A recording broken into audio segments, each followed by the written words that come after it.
राज्य लढ्याचे ऐतिहासिक साक्ष असलेले शहर म्हणून लातूर जिल्ह्यातील उदगीरचे देशात ओळख आहे.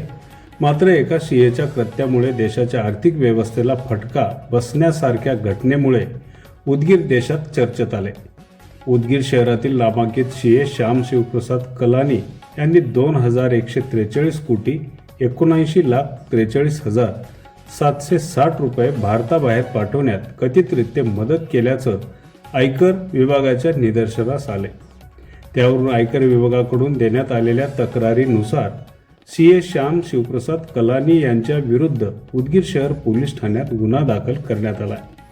सीए श्याम कलानी यांनी स्वतःच्या आर्थिक लाभापोटी एवढी मोठी रक्कम परदेशात पाठवण्यात 16 कंपन्यांना मदत केली आहे.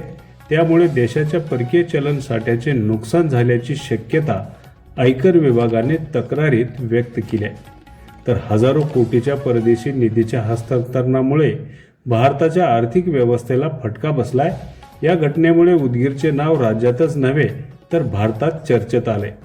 या प्रकरणाचा तपास आर्थिक गुन्हे शाखेकडून असून शहरात आर्थिक गुन्हे शाखेचे वेगवेगळे 3 पथक तळ ठोकून बसून आहेत. ज्या 16 कंपन्यांच्या खात्यावरून पैसे भारताबाहेर पाठवण्यात आले त्या संपूर्ण व्यवहाराचे कागदपत्रे जोडण्यापासून ते पैसे भारताबाहेर पाठवण्याच्या व्यवहारात सीए श्याम शिवप्रसाद कलानी यांची भूमिका असल्याचं आर्थिक गुन्हे शाखेच्या अधिकाऱ्यांनी सांगितलंय.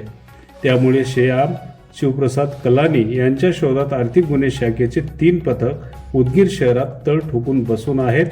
त्यामुळे शहर हे सध्या आयकर विभागाच्या रडारावर आलं आहे.